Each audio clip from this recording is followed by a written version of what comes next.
Alrighty. Yeah, my cruise control in my truck hasn't worked in a couple of years, and it's one of those things I don't even want to know how much it's going to cost. I can handle my own speed. Thank you. Yeah. But it's the convenience of paying money. Why wouldn't you want to do that? The problem also is that you don't know if anything in the car leverages off that thing. Right. So if it's not working, something else might not be working as well. Yeah. Well, fortunately, it's a 2006, so it's old enough that it's not a super smart car, and that's an advantage in some areas. Yeah. Well, I Why mean, wouldn't you want to do that? The problem also is that you don't know if anything in the car leverages off that thing. Right. So if it's not working, something else might not be working as well. Yeah. Well, fortunately, it's a 2006, so it's old enough that it's not a super smart car, and that's an advantage in some areas. I sound way better than you guys. I don't know why. In my headphones, we sound the same, but over the stream, it's a big difference. The problem also is that you don't know if anything That's in right. the car Just incentivizes people to download the show. Hey, Agenda. So you're purposely making us sound worse. No, Way to I'm go, not. Mark. I'm just purposely not spending the time and effort to fix it. Okay, so the stream is streaming. The 7 ladies are dancing. Hit the Are we record fresh button. in the hard drive yet? Yeah, we'll go ahead and begin that. Boom. Another 9 hard drive bites the dust. 9 ladies are dancing. Okay, and so we're Agenda, and anybody watching on YouTube, you get to see what consummate professionals that we are. We've already begun recording 10 minutes after showtime. Now I'm going to talk about the show topic. So as we talked about last week, this is sort of a continuation on last week's theme because we felt we hadn't discussed it fully.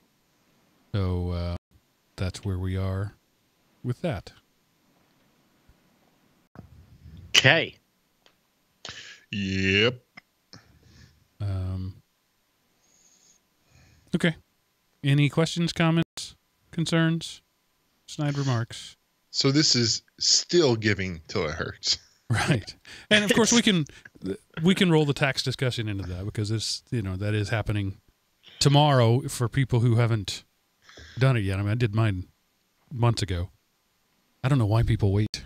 Even if you're just writing a check, go ahead and do the thing, have the work done, and then just send the check the day of if that's a thing. It's tradition. I've got to start mine after the show. You have not even started. Yeah.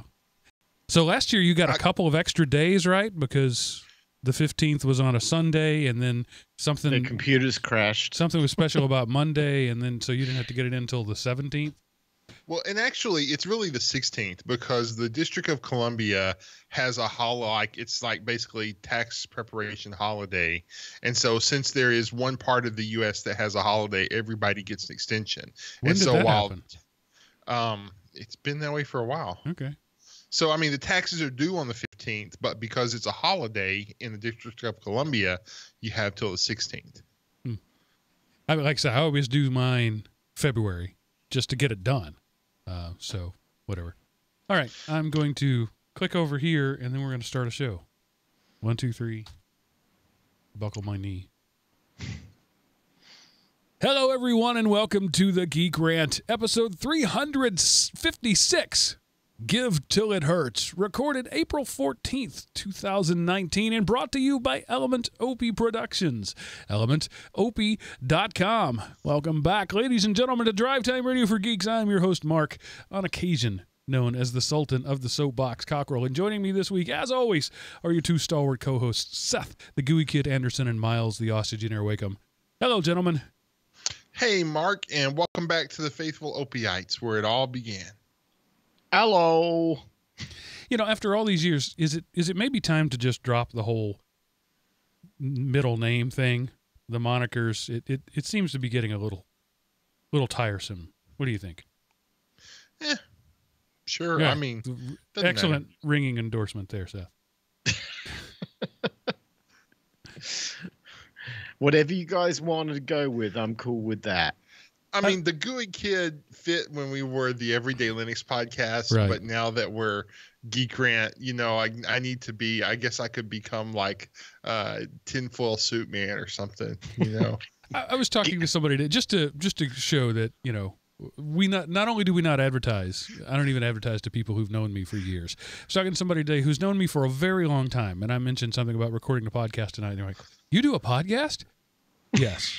How long have you been doing that? Oh, 9.5 years. Really? Yeah. So there you go. And, man, I can't even give my coffee away to people who like coffee. They're not going to listen to a podcast I do. My friend loves coffee. Hey, can I give you some? No. I'm like, yeah. No, I don't want it. I'm just like, well, fine. Go waste your money at Starbucks. But of course, then the follow-up was, do you make any money? I said, well, it doesn't cost me anything most years. Yeah. So I break even. So just a quick thing. The National Geographic last year, I think, did a documentary that was in theaters called Free Solo. It is now available in the little red discs from Netflix. It'll be available streaming sometime after that. But it's about a guy whose name I don't even remember.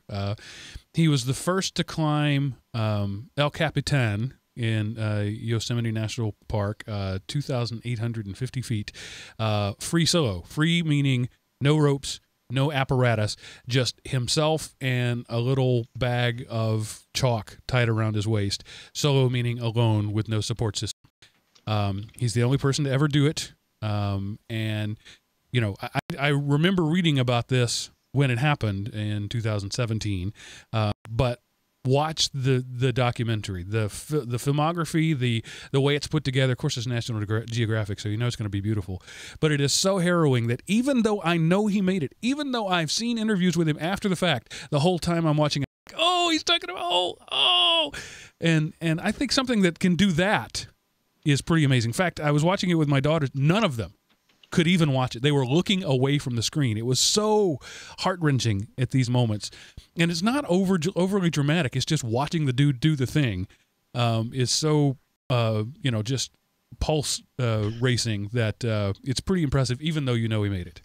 So did he do it again, or was people just there watching him, and if he fell, he was going to die? That one. Yeah, so that's he had a camera crew with him. Nobody knew when he was going to do it. He'd climbed it, like 70 times with ropes. Alex Honnold, there we go. So thank you, Jinda. So he and they wrapped a bunch of other stuff into the thing. Like they did brain scans of, why would you want to do this? Is your brain physically different than everybody else's? Spoiler alert, yes, it is. And so he'd been there for months, climbing it every day with ropes until he felt, pretty confident. And then he just got up one morning, told his camera crew, today's the day. And so they had everything ready. And they went out and filmed it. And these were his buddies. They've been hanging out with him for years. And they're like, I'm watching this guy. And my job is to potentially record his death. And so they talked about that too, the emotional impact of that. And this one dude, he's got his camera set up, but his back is turned to the camera. He's like, I'm just trusting the camera because I can't watch this. Good. It's well worth watching. Free Solo. So the sad part is it would have made a lot more money if he had died. You can't get that on Netflix yet? Not yet. I don't think it's streaming yet. It's on. Usually the DVDs come out first, and then. But I'm sure it's out there.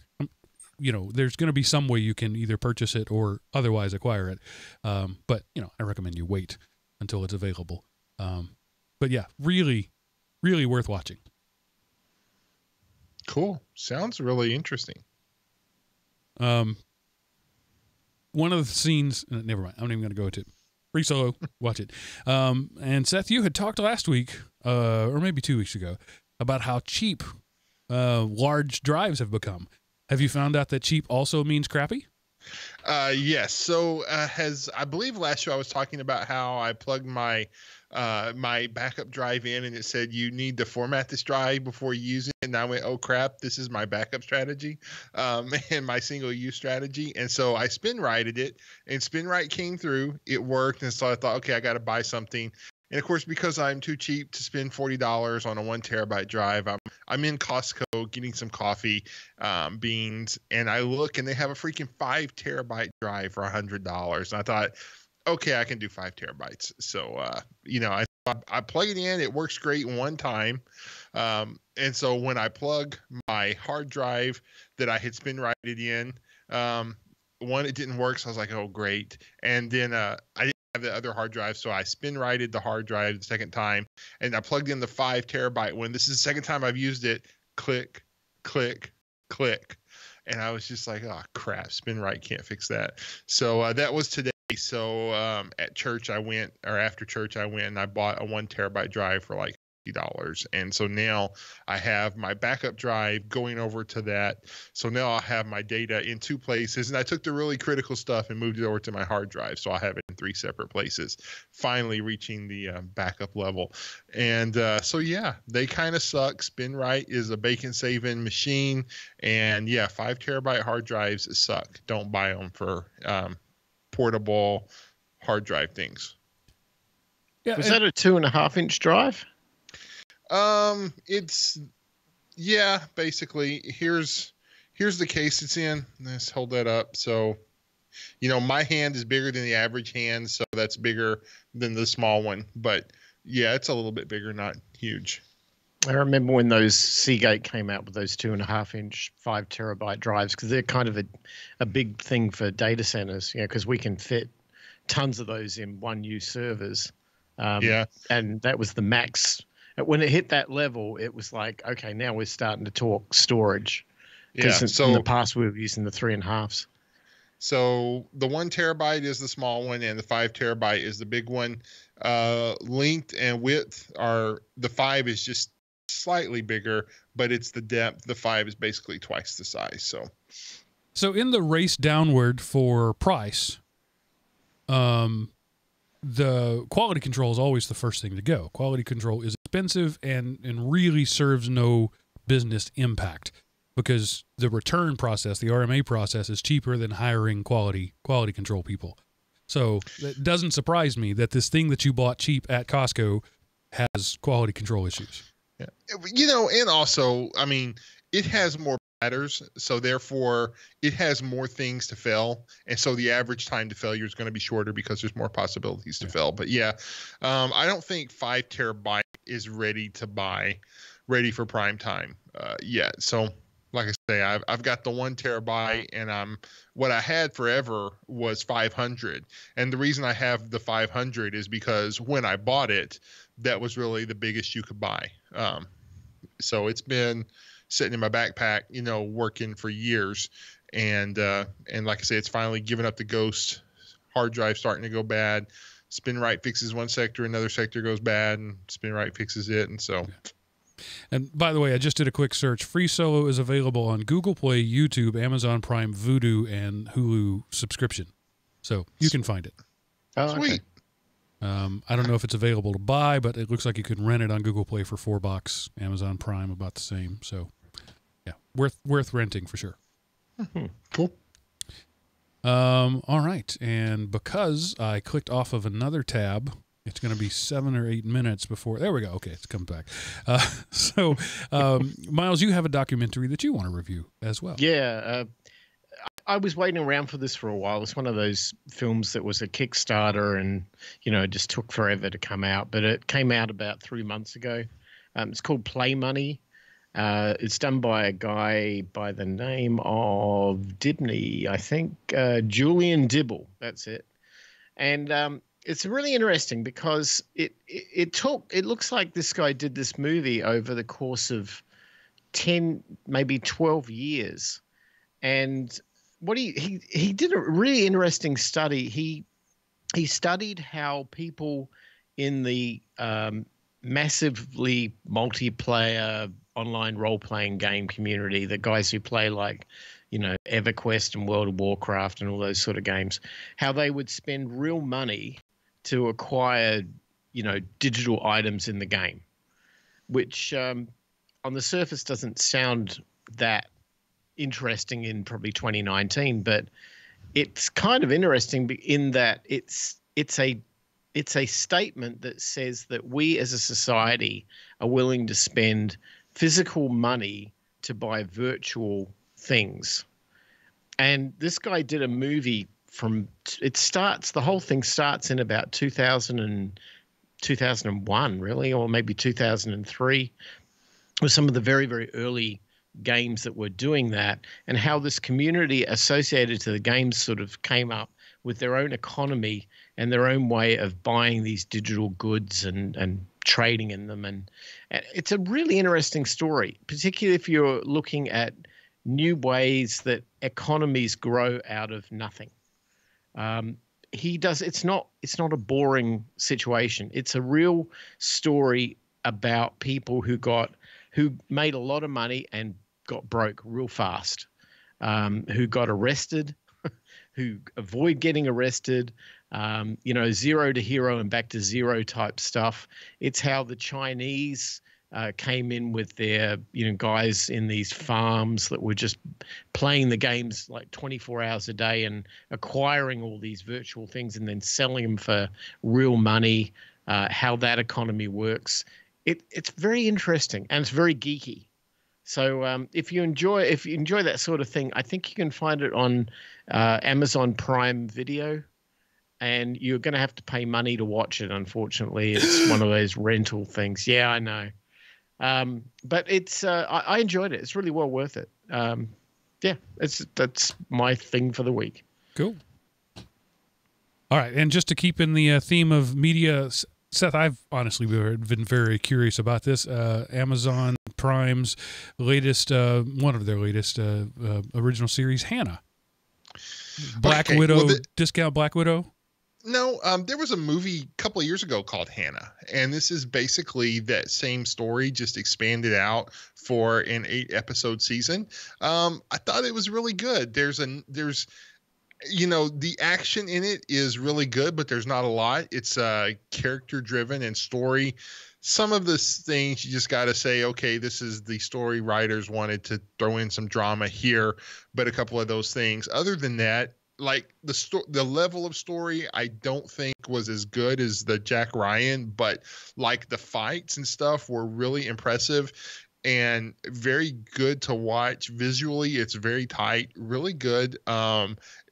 I was surprised. I mean, of course, it's 2019, so of course there's some sexuality in it, but I was expecting there would be more, and I was pleasantly surprised that there's some in there, but it's integral to the story.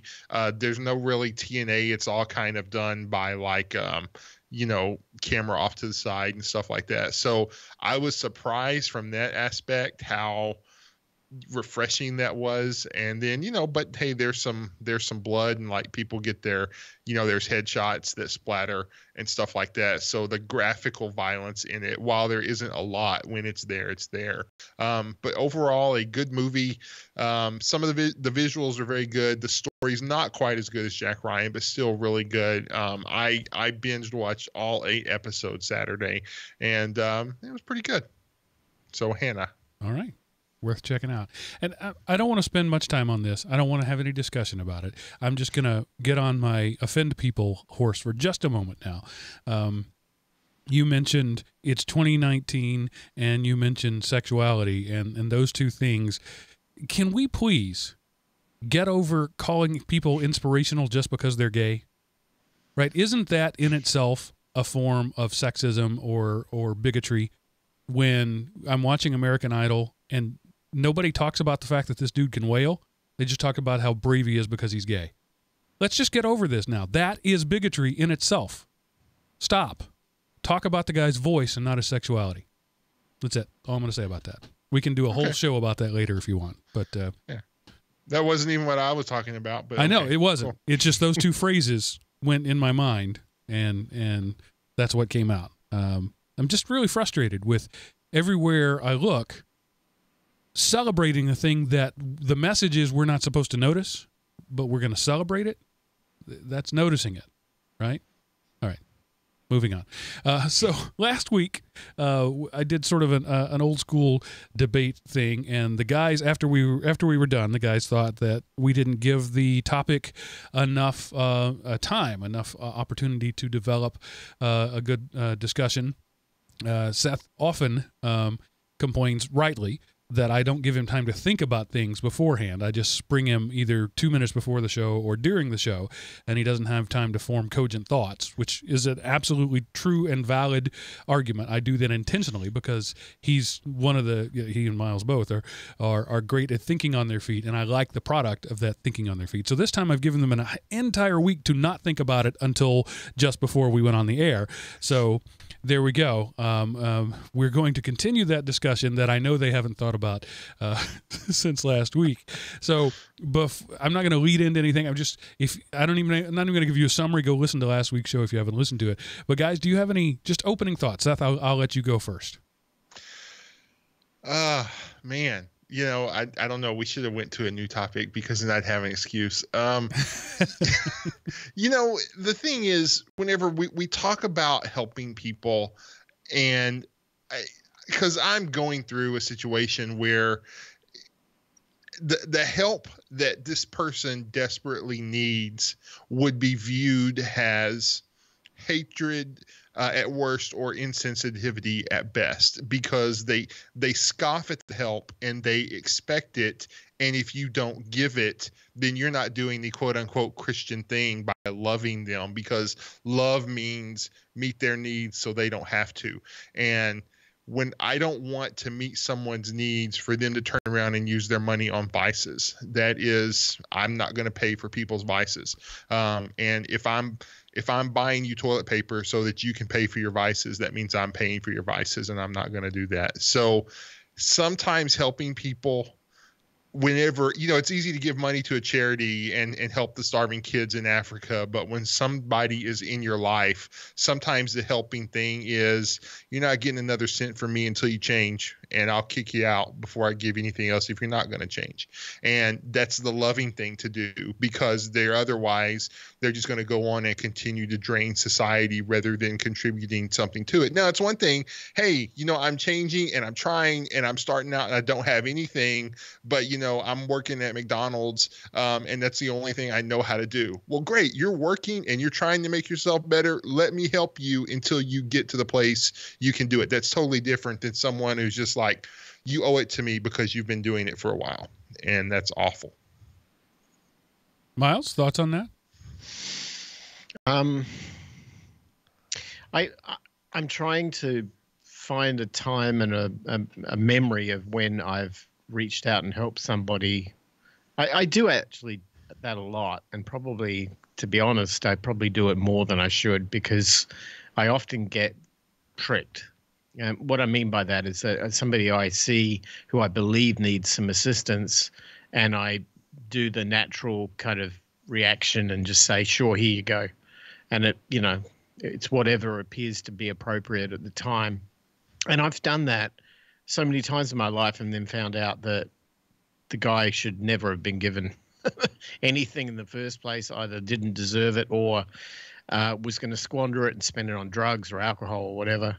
But I've done it anyway, and then I walk away feeling like, well, what did I learn from that experience? And then I need to find out I'll do it again the next time. I'm not saying that I'm a sucker. I'm not like that. But what I would appreciate with charity is the opportunity before I have to give, to be able to research the situation and determine whether or not A, it's valid, it's not a scam, and B, it is something that I agree with. I think that I want to do the right thing and give a predefined amount per year, like a budget. But I want to give it where it has the greatest level of efficacy. And the problem is that I've found most of the time that I've done that, it hasn't given anywhere near the level of efficacy that I would have hoped. And it would have been better for me to spend my time than my money. And that's kind of where I ended up with. When I was living in Los Angeles many, many years ago, the particular area of technology that I worked in was very niche. It was a very there were not many organizations in the entire Southern California region that actually used people that worked in the area I practiced. And one of the companies that did use it was like Save the Children Fund, or one of these large charitable organizations. And I was invited into I wasn't looking for a job. I was doing contract work, so you wouldn't have an interview per se. You'd have a meeting with them because they needed something done, and you needed to understand how their business worked in order to work out whether you could do it. So I went in and sat down for about half a day with these guys, and they kind of explained the way their business operated and how they distribute funds and how they need a computer system to manage where the money went. And very, very quickly, I started realizing that maybe about 5% of the money that they were getting actually went to an end recipient. All of the rest of the money ended up in administravia and salaries and costs. And I walked away from that, A, not getting the work because I didn't particularly want it, and B, feeling really, really horrible about organizational charities. And so I kind of pledged to myself since then that if I'm going to give to somebody, it would be kind of a peer-to-peer thing, where it'll be the actual person who needs the benefit. I'll deal directly with them and cut out the middleman. And that's kind of where I'm at with it. I don't know if that's relevant to what we were talking about, but it's just, you asked me what was on my mind about it. So that's it. Last week we talked about the imperative, the moral imperative to give. The moral imperative to give of your surplus. Of course, the definition of surplus can vary, but Seth brings up a point of the misuse of what you give. I would say that to a large extent, I don't view that as being on me. Now, the situation he described, somebody he knows and loves, continuing to feed that person, to enable that person, would be destructive. And so at that point, you got to walk away. And I totally get that. But, when I'm giving money to a bum on the street, and somebody says, he's just going to take that and buy alcohol, that's fine. What he does with his money is his business. And once I give it to him, it's his money. I don't believe in giving money with strings attached. Again, most of the time. If it's, say, one of my kids and they're going to, they've moved out and now they're going to move back, there are going to be rules there. They're going to be things. I'm not going to fund their bad behavior to go back to Seth.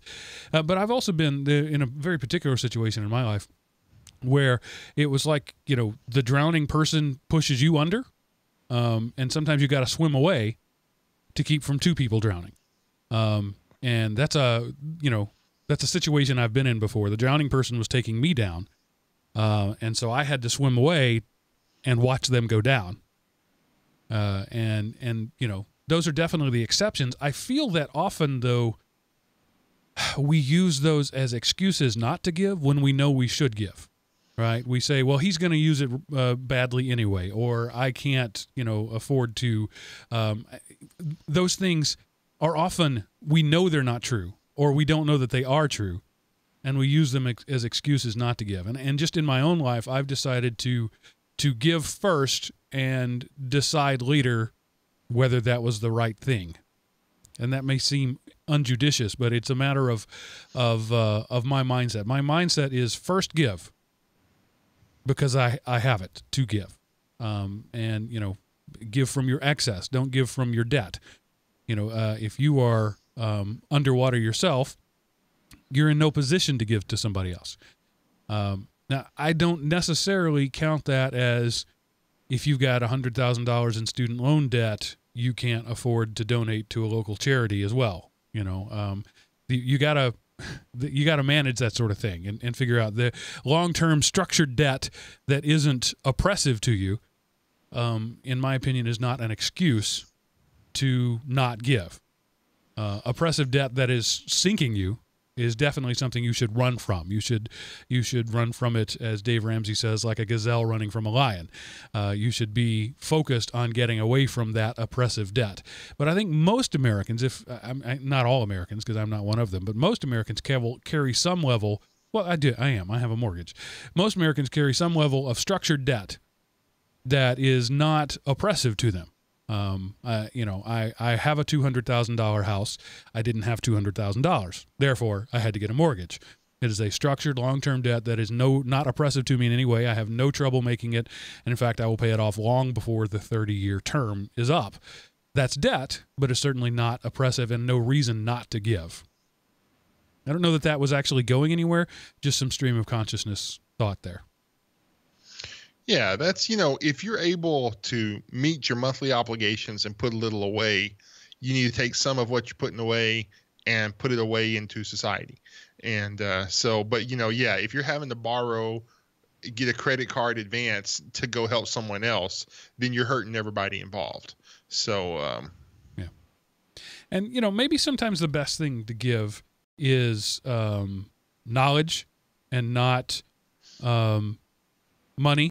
And maybe sometimes the best thing to give is education and not money. But I think that first you have to meet the immediate need, and then you look for the other thing. Right? So the hungry guy doesn't care if you can get him a college degree. He cares about the fact that he's hungry. And I think I may have mentioned it on the last show, but I know I've mentioned it before. There's this attitude, and it's definitely an American thing, maybe a Western thing. Other countries, tell me what you think. The idea is since I can't do everything, I shouldn't do anything. And, we definitely, when we look at our government spending, people often say, that is a drop in the bucket compared to XYZ. And the idea there is that, if you can't do everything, you shouldn't do anything. And that is, perfection is the enemy of good enough thinking right there. And I think that drives a lot of abstinence. I can't think of a better word. It is the motivating factor for not being motivated is that I can't do enough, so I'm just not going to do anything. Well, there is a shred of truth in that, but more often we've made the emotional decision of I would rather keep what I have because I might need it someday. And then we look for reasons and logic to justify that. And so, I'm not going to help you because I don't want to, but I'm going to say it's a drop in the bucket compared to this and I can't do everything. So therefore it would be, it would be beyond me to even try. Whenever the fact of the matter is I just didn't want to help. And that sounds good. It's a good cop out. And so it's one of those, is there some truth in it? Yes. But is it used as a cop out way? Yes. Well, okay. So let me give you a contrarian position on that. It's shocking. I'm so surprised that you're going to disagree. Well, okay.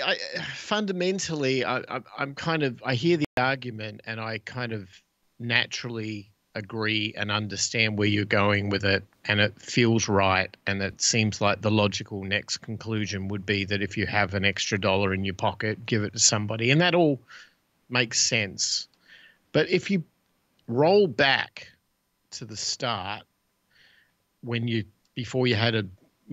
living at home, for example, and before you get a job and before you take on all this life, and you think in terms of the fact that our social culture, our entire economic basis, the DNA of our society, US and every other Western world country, is that we live by the mantra of have now, pay later. And it happens in everything. And the first experience that kids get with that is student loans. When they're 18, they're expected to sign a 20-year mortgage on something, and they've never worked a day in their life to know what money is. And, I have issues with that, obviously. But, and that we have this society that builds properties like houses in mass, property developments and so on, because people can get a mortgage to buy something that they don't yet own, and yet they proudly say, that's my house. No, it's not your house. That's the bank's house. You own a mortgage. When you've paid it off, it's your house. But until then, it's not your house. You're living in somebody else's house. That position isn't part of our social dialect. It's not part of our language. It's not our syntax. The same is true with cars. We don't buy a car. We get a loan and somebody else buys the car and we pay them the loan until it's paid off, and then we own the title to the car. It's not our car. And until we start realizing that we think we have all these things, we think we're rich, we think we're abundant in wealth, so much so that we have more than enough to give to other people, I would question that before we think about giving to other people, we might want to take a leaf out of the notebook from the stewardess on the plane that says, in the case of the oxygen mask dropping from the ceiling, put yours on first before you try to help the person next to you. The reality is we're not helping ourselves to get out of this stupid mentality that we are rich when we're poor, we're debt enslaved, or that we've got houses, but we don't own them. Or we've got great cars, but we don't own them. And if we reverse ourselves back to the position of saying, you know what, I'm $1 million in debt. I've got a mortgage and cars and credit cards and student loans or whatever. I need to fix that problem first before I worry about Jim on the corner of the street there. And I know that sounds selfish and callous, but if we all did that, Jim wouldn't be on the street. Because if Jim did that, he wouldn't be bankrupt, couldn't get a job, holding up a cardboard sign on the side of the road going, I'm poor, please give me money. There's always a backstory to every Jim. There's always a backstory to everybody down on their luck. If it's because they took, prescription drugs or heroin or crack or whatever, well, there's a backstory to that. And giving them $1 doesn't solve their addiction problem. And if we think before we just do this shoot from the hip, give money, or shoot from the hip, buy that thing, pay later, it's the same mentality. I think we have to look in the mirror and go, hang on a minute. Maybe I'm not as rich as I think I am. And maybe I do need to look after my own backyard before I try and clean up the neighbors. I don't know. I'm going to throw that out there as a counterposition to your argument. I think there's room for both.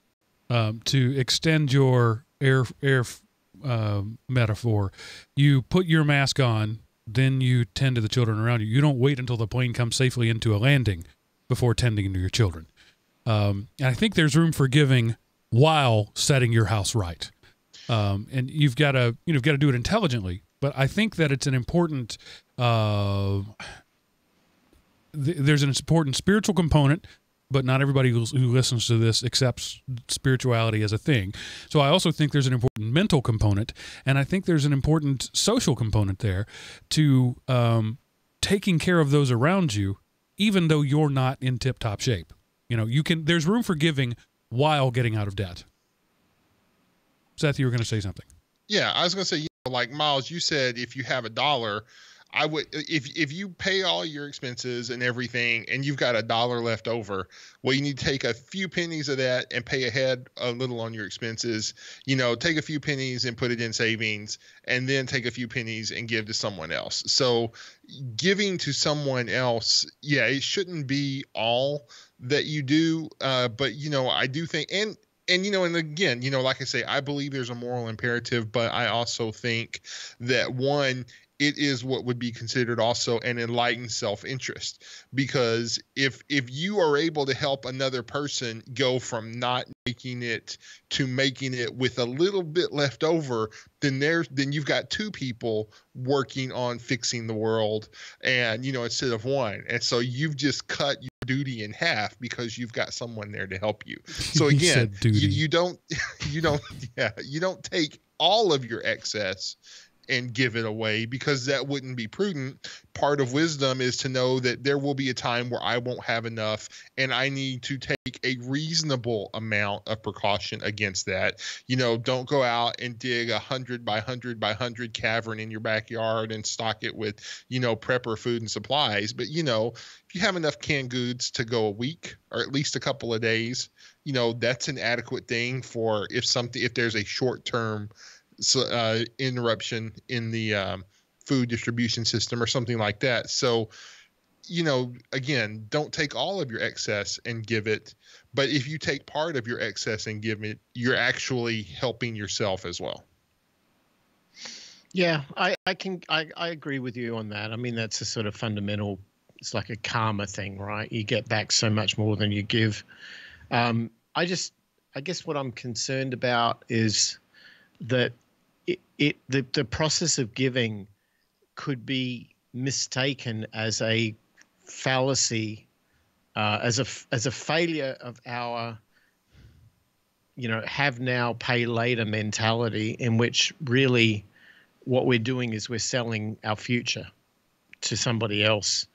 And I just want to see people not do that. I want to see people regain control of their own future by not overextending themselves into money. And if they have debt, they should be paying their own debt off as mission one, and get themselves to the point where they're not selling their future out to a third party.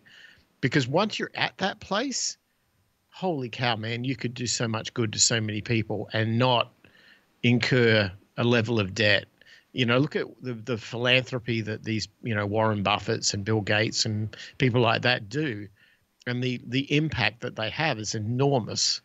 And I'm not saying that everybody should be able to become a Bill Gates or a Warren Buffett. But what I'm saying is that I'm sure they don't carry around a whole lot of debt of their own, because, they're billionaires, right? They own everything they ever want. It's the and now what is kicking in for them, and they have climbed up Maslow's hierarchy of needs so high now that they're just giving money to Africa or wherever, but they're not dead enslaved to do that. And we should all aim to be like that. We should all aim to be philanthropists in whatever capacity we have. My point is just be absolutely frank about your capacity, because too many of us fall into the trap of assuming that selling a have now, pay later is a mantra that the Western world live by, and that if we don't stop that, both at a personal level, at a community level, and at a government level, we will go down very, very quickly. And then there's going to be a lot of charitable giving being needed, but we won't have any money to give it. Yeah, my grandfather died when I was 13 years old. I didn't have a lot of adult conversations with my grandfather, and I don't remember the context of this conversation, but I do remember him telling me that when he came home from the war in 1945 and got married, actually he was already married, but wanted to start a family and wanted to build a house, he went out and got a mortgage. And I remember vividly him telling me the terms were 50% down, the other 50% over 5 years. That was his mortgage term, and that was standard term around that time. If you think about that would make sure that you have a much smaller house. You're going to spend much less money if you got to have half down now, and you only got 5 years to pay out the half. So, that's most people wouldn't be able to afford their car on those terms today. Let alone their house. And so this. To use your phrase, have now, pay later thing it's a post-war thing. It developed as we needed to stoke the economy, and we built our economy on consumption and not on production. And so now the entire economy. I mentioned that I'm in a $200,000 house. In 1945, I would not have been able to afford this house. This house is huge. Now I've got 5 people, but probably you'd put 25 people in a house this size in 1945. Everybody has their own bedroom. When does that happen in 1945. So we have the entire culture has modified itself to the point of, I once heard a salesman trying to convince me to go into debt said the world runs on debt. And he truly believed that. That wasn't just a sales pitch. I could tell he really meant what he said, that the world runs on debt. And I told him my world doesn't. You can go sell that to wherever you want, but my world doesn't run on debt. But it is interesting that there is a definite correlation between the drop in giving and the increase in consuming. This week is another part of that.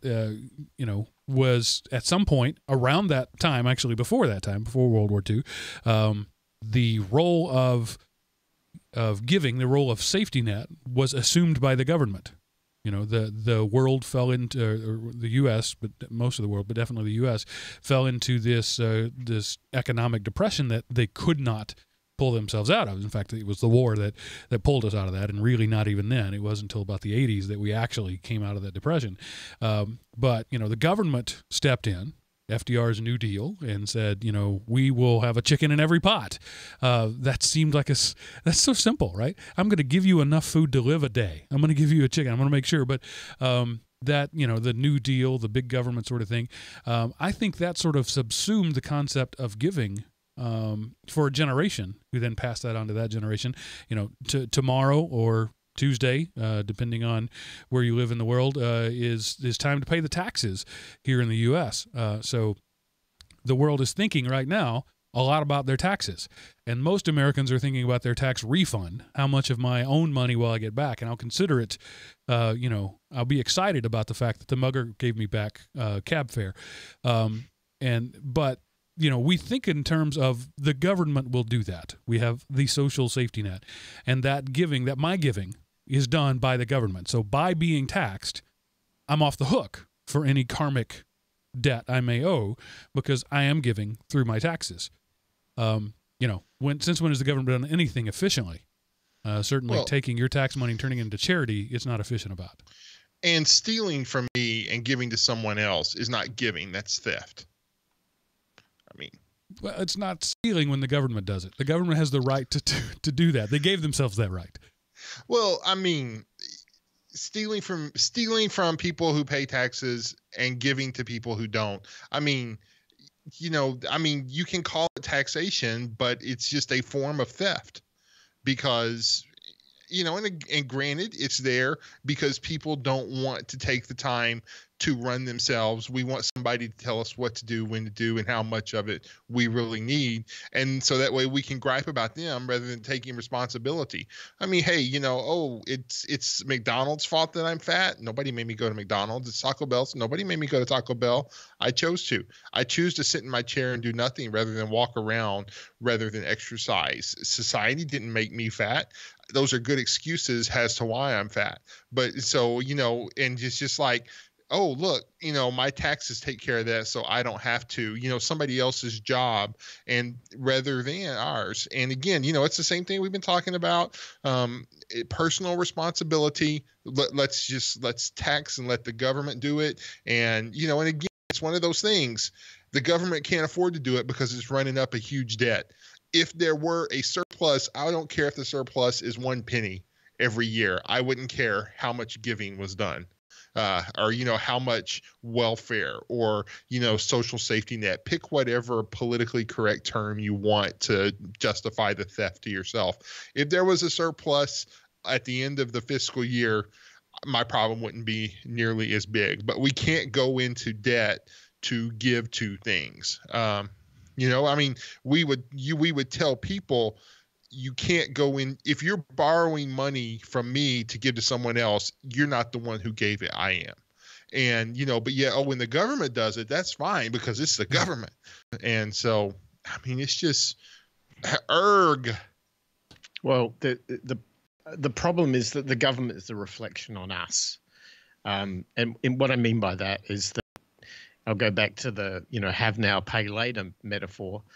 That personal edict is something that we all embrace without thought.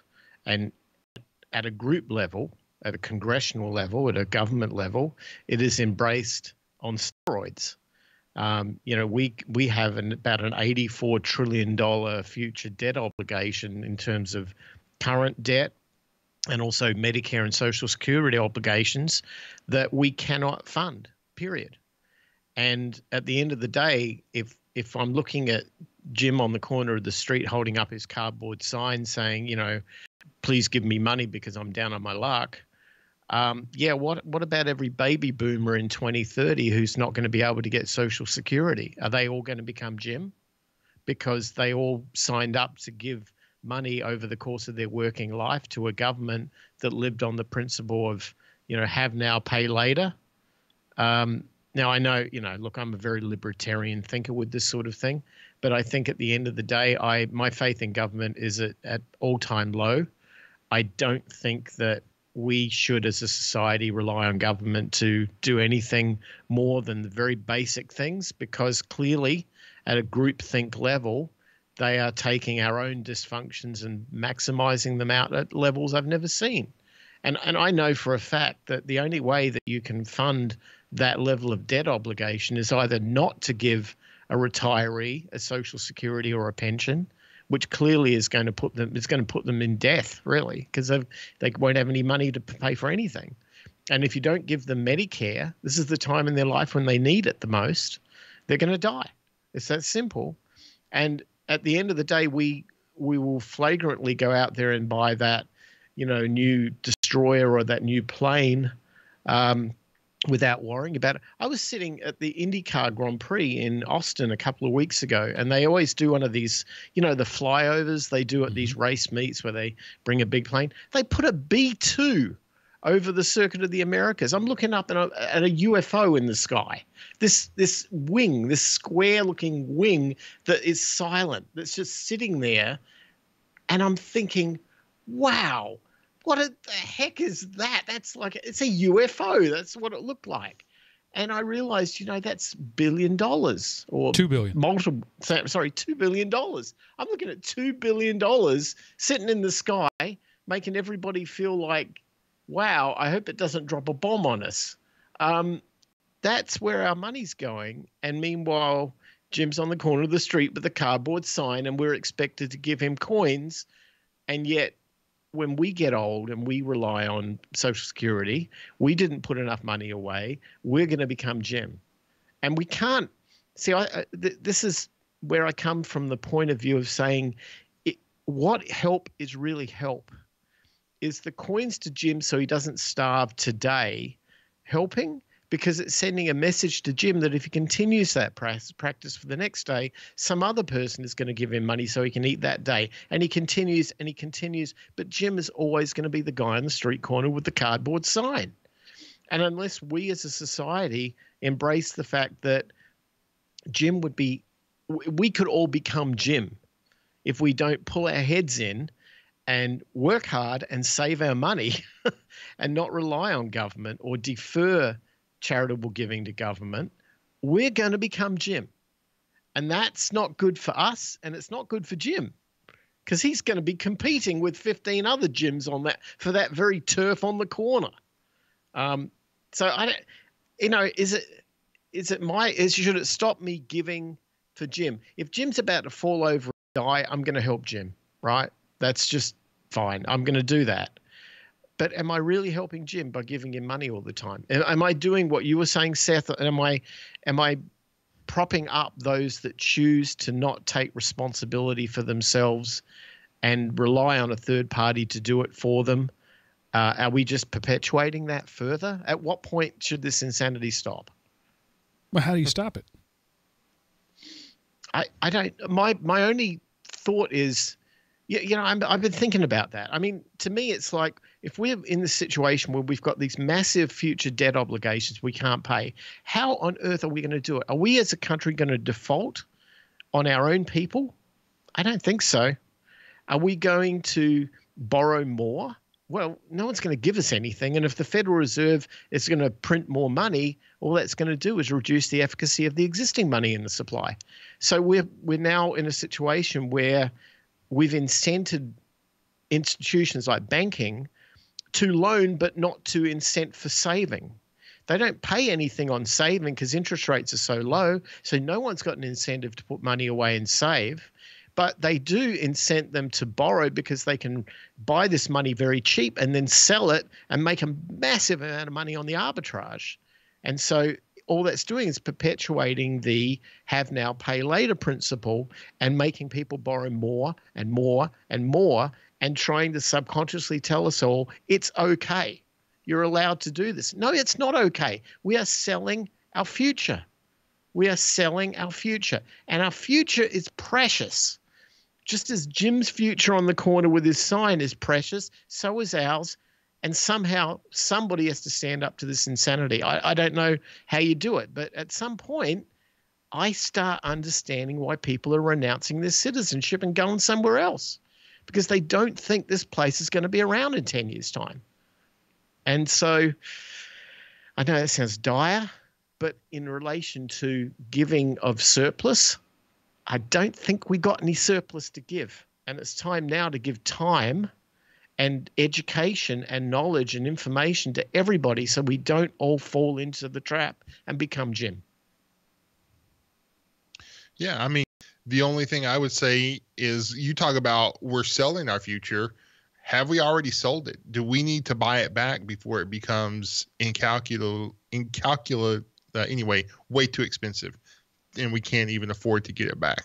So, I mean, because the thing is, like my niece, she just bought a car because hers basically gave up the ghost and it's a used car. And she was talking about, 72 months is the new. It's just like, dear Lord. That is the average. I mean, the average car loan in the U.S. right now is 72 months. Yeah. And look at it. I mean, the cars we buy are crap. They're overpriced hunks of garbage that are so ridiculously expensive. Hey, this screw fell out of my engine. Oh, well, that screw, it only cost 5 cents, but it fell out of the middle. And it's going to be $5,000 to put it back. Something stupid like that. 72 months to buy a car is ridiculous. I mean, I don't know. I mean, it's like, okay, I'm a middle-aged guy and I had no money in savings and I realized, oh crap, I got to put money in savings. So it's like cut back on the expenditures and okay, now I got to continue to reduce my debt while saving, cut back on the expenditures more. So my life sucks because, I'm making up for the fact that I went too long without money coming in and I didn't stop the money going out. So now if I want to be around in the future when I can't work, I got to save now and get my debt down. So, fun times, personal responsibility. We have to do it. And it's one of those things, it's not the sexy answer of, win the lottery or something stupid like that, but it's the old school way of do a little bit today so you've got less to do tomorrow. Get started on the process so you'll be further along than you were today. And, put some time thinking in, I don't remember who it was that said it, but if he only had an hour to chop a tree down, he would spend like the first 50 minutes sharpening his axe. So getting out and doing something just to be doing something, take some time so you can do it right. Measure twice, cut once, so you don't have to go back to the store 5 times because you used up all of your lumber or pipe because you cut things wrong. Wow. It's Analogy City out here. Cliches dropping left and right. Poor Jim is going to die any day now. But there's somebody listening to this podcast right now who is spent some time today scouring Amazon or the internet and looking to buy, I don't know, a new phone or a new car or a Tesla or whatever shiny flashing light object of the day is out there. And we geeks, we people in technology and working in these fields, we tend to be suckers for this stuff. I mean, we buy way too much gear that we don't use. We find it sitting on the shelf. We sell it on eBay or we give it away to somebody. We give it to your brother-in-law or whatever the case is. But we do that. That's in our DNA.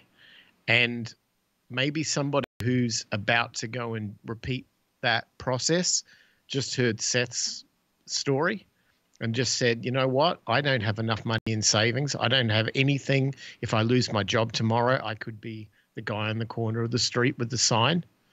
And maybe before they go out there and they spend that money on that iPad or whatever it might be, how about they think, maybe I shouldn't do that. Maybe the one I've already got, I can make it last another year. I can make it last another 2 years. Maybe I don't need that new car. Maybe I can need to learn how to maintain a car better so I can get an extra 50,000 miles out of the thing. That's if you can just influence somebody in that minute way, that means they've got an extra $1,000 that they can have in the bank, or $2,000 because they accumulate this practice over time. That's charity.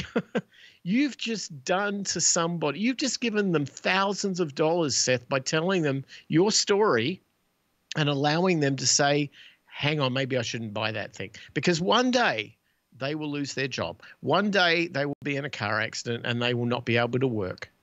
And one day they're going to need to get through that position, that cash flow need. It might only be for a few weeks or a month or something, but they don't want to be a burden on their family. They don't want to have the wife have to go out and get a job or whatever. They want to be that guy that stand-up provider for the family, but they just had to buy that thing. And maybe you just stopped them buying that thing. And by doing it, they put that money into some emergency savings account, and when that day came, they pulled themselves out of the, they didn't fall over the end of the cliff. They pulled themselves up. See, that's charity. That's the best gift you could ever give somebody. I hope so. Yeah, I would love to help people. It's like when I do computer work, if I've done my job right, that person doesn't need to come back to me because I've told them what to do to avoid the thing that made me come out there the first time. And I mean, that's bad for my business. I'm not making $100 a month going and fixing up their messes, but I've helped somebody not screw up as much. And so, that's why I suck at the computer repair business, because I like to fix the person and not just the problem. All right. I'm going to let that be the last word. This conversation did not go where I thought it would go. But they rarely do. We started with a discussion about giving and ended up with a discussion about keep everything you've got all the time forever. All right. So the only thing I have left to say is, Seth, what happened this week in history? All right, Mark. Well, on April the 12th, 1976, Ronald Wayne exits stage right. So Ronald Wayne is one of the 3 co-founders of Apple Computer, and he's probably the one you've never heard of. He left the company after just 11 days. After 11 days after it was established, he sold his 10% share for $800. In his short time with the company, he illustrated the first logo, he wrote the company's partnership agreement, and wrote the manual for the Apple I. He chose to leave the company because the partnership agreement imposed unlimited personal liability on all 3 co-founders, irregardless of which partner incurred the debt, which sounds kind of stupid on his part if he's the one who wrote it. And unlike Jobs and Wozniak, he actually had personal assets that potential creditors could seize. He had failed in the business earlier and taught him that. So the sad part is, by 1982, so 6 years later, 10% was worth $1.5 billion, and in 2010 it was worth $22 billion. So is hindsight 2020, or is it 22 billion? And of course, today it would be a lot more. So the third wheel of the Apple triumvirate did not last that long, but he's the one we never heard of, and who knows, maybe Apple wouldn't have existed because of him. This is the first time I've ever heard of him. Yeah, he was the parental supervision. Jobs and Wozniak were, kids in the garage. He was the guy who owned a garage. Right. And he came in and helped fund some of their early stuff. But yeah, I think Apple wouldn't have become what it was had he stayed, because he would have advised them not to do the stupid, risky things they did. And the stupid, risky things just happened to pay off big. I don't think he was mad about it. I mean, I've seen interviews with him over the years. Yeah, he doesn't really see that as a real lost opportunity, because at that point in his life, it didn't represent an opportunity. It represented a boat anchor around his neck. Right. Good stuff. It is, the other thing that's important to know is that from a statistical perspective, 95% of all small businesses fail within the first 18 months. And and back in those days, these guys were into an industry that hadn't even existed yet. This is computers that were really just, before them came calculators and CB radios, and now they're buzzing around with this computer thing, and nobody knew if anybody wanted it. These guys were just hackers with circuit boards of stuff and impressing their friends. It wasn't a business. So if you were to put money into it and write up a share and then realize the risks associated here are enormous, there's always that incredible opportunity, the 1,000 bagger or whatever it was, where you put money in, you get 1,000 times your return. In this case, it's far more than that. They do exist, but they are rare as hen's teeth. And if you were investing back in those days in different ventures as he was, I don't fault him for saying, I can go this far, but no further. Because that's danger zone, Will Robinson. And the numbers, the stats are that this would never get off the ground. And how it did is a miracle. So we can't forget the number of failures that are out there that counterbalance these wonderful success stories. And that maybe, it's easy to criticize the guy and say, well, look at you, man, you're a loser. You should have stuck on this thing. And what did you do? No, these, I don't think of that at all. I think he made the best possible decision at the time he could have. And this was a whole outlier. All right. Yeah. And now, Seth, what do you have to end the show in style? All right. So this is a kind of, since we were talking about Apple and I want you to think a little differently, this is actually an old web link, but it's still active as of today.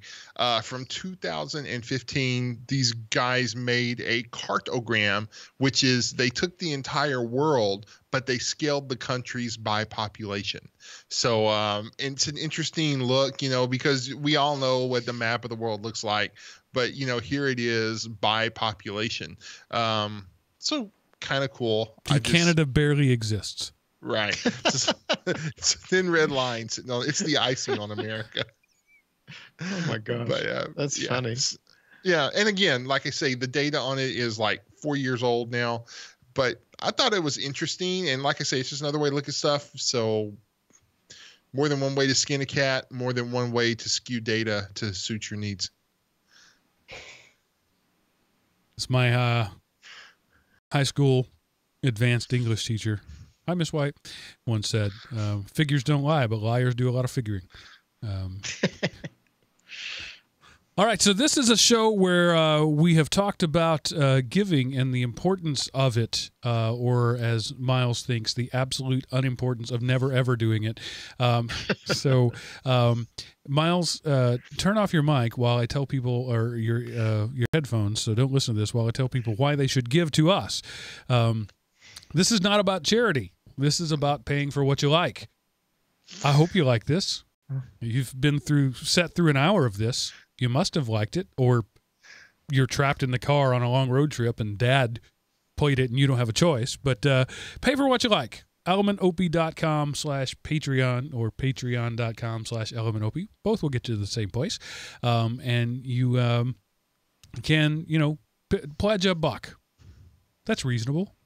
I mean, you want to pledge $1 million per show? I'm all in. Go right ahead. $1 a show. I think our time is worth $1. I was talking to, earlier, was it before we were recording? I think it was today, during the show. I was talking about the fact that I was having a conversation with somebody and they were, didn't know I podcasted. And one of the things, they asked me, do you make a lot of money? And I said, no.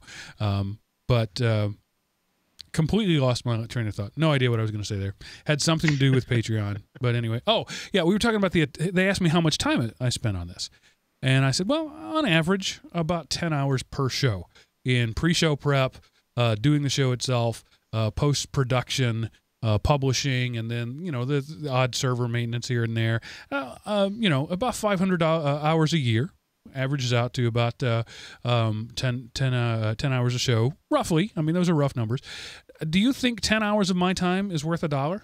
Is my time worth a dime an hour? That's the question that I'm asking you. I'm not asking for charity. I'm asking you whether you think my time is worth a dime an hour. If you do, patreon.com/elementop. Let me give you another one. So if you're out there and you're worried about not giving money and you want to do it frugally, what's the Amazon link? elementop.com/ or amazon.com/elementop. It's a big long link, but if you go to our website, elementop.com, click the Amazon link, or just elementop.com/Amazon. Right. So next time, I know you're out there, and I know that you're going to be the guy who still will buy that iPad or that iPhone. And when you go on Amazon to do it, or wherever you shop, or if it's Amazon, use that link Mark just said. It won't cost you a dime more, but he'll get a little kickback, and that'll do. And there you go. Now your karma is going to be feeling much better, right? And all of a sudden you're charitable, and you get your iPad. So if we can't solve your problem by saying don't buy the iPad, how about you buy the iPad, but we get the Amazon link? Deal? Sounds fair. When you sign up for an Amazon affiliate, they ask you what your business is, and things related to your business have a lower kickback. So the iPad would get me some. The refrigerator, way more. Just saying. Things that aren't tech related, much bigger kickback. Oh, very cool. Yeah. I think total last year, my Amazon receipts were the same as my server expenses. So, neither of them are huge, but you guys, by buying through Amazon, paid for my server hosting. That's fair. I didn't make anything, but I didn't lose anything.